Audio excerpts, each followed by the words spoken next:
Statement regarding Nipah virus जो केरल और south में आती है ना, फ्रूट बैट वाला तो उसकी डायग्नोसिस से रिलेटेड पूछा है ना, regarding Nipah virus diagnosis and response.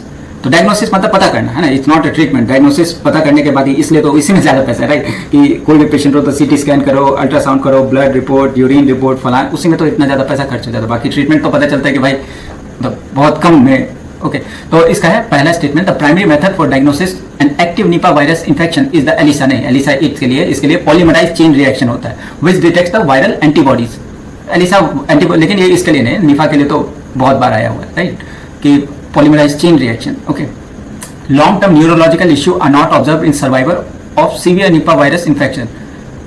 Neurological disorder तो होता है राइट, लॉन्ग टर्म अगेन है ना, ये यूपीएससी है तो इस पर रुक जाइएगा ना, लॉन्ग टर्म बोला है राइट। तीसरा है Kerala recent serological survey aims to understand spill over dynamic by testing high risk human and animal. हाँ, ये सही है ना, कि अगर फ्रूट बैट या उसका जूठा फ्रूट कोई खा ले है ना, और ह्यूमन टू ह्यूमन ट्रांसमिशन तो बहुत ज़्यादा है। तो आपसे पूछा which of the statement are correct, तो ऑप्शन है 2 and 3, बी है 1 and 3, सी है 3 ओनली, और डी है 1 to 3।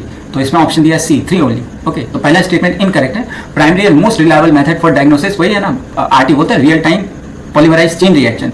ओके, ये टेस्ट है ना, this test detect the viral, ये वायरस है जिसका आरएनए है ना, आरएनए जैसे डीएनए होता है ना, इसका आरएनए है ना, इसको स्टडी करता है पॉलीमराइज चेन रिएक्शन में।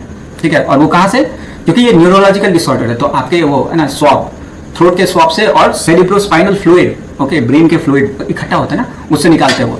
ठीक है, तभी कंफर्म करते हैं डायग्नोसिस। जो एलिसा है कि एंजाइम लिंक्ड इम्यूनो एसे है ना, इम्यूनो सॉर्बेंट एसे। ओके, एलिसा टेस्ट वही जो एड्स के लिए, एचआईवी के लिए होता है ना, वो भी तो वायरस है ना। तो ये क्या होता है कि वो एंटी, जो हमारी बॉडी कोई भी बीमारी आती है तो उसके अगेंस्ट में एंटीबॉडीज पैदा करती है राइट, तो एलिसा उसको रीड करता है। ठीक है, स्टेटमेंट 2 इनकरेक्ट है। Significant proportion of survivor of severe Nipah virus infection do experience long term neurological, मतलब न्यूरॉन्स है ना, neurological disorder. It's reported about 20% of survivor may suffer from persistent health issue which can include वो scissor जो बोलते हैं ना, कि मतलब दौरे आना। ओके, पर्सनैलिटी चेंज, अभी अलग तरह से भी है तो ये सब इफेक्ट होता है ना, अदर न्यूरोलॉजिकल कॉम्प्लिकेशन। स्टेटमेंट 3 सही है। केरला ने लॉन्च किया है कॉम्प्रिहेंसिव सेरोलॉजिकल सीरम से ना, ब्लड सीरम और सेरेब्रोस्पाइनल फ्लूइड, तो serum survey in a high risk zone. The key objective of this survey is to understand the spill over dynamic, कि किस तरह से वायरस मूव करता है ना, एनिमल से ह्यूमन में, ह्यूमन से ह्यूमन में है ना।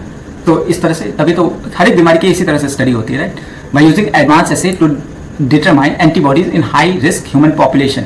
ठीक है, जो फ्रूट बैट, ओके, चाइना तो सब कुछ खाता है ना, तो वैसे ही कुछ कुछ है।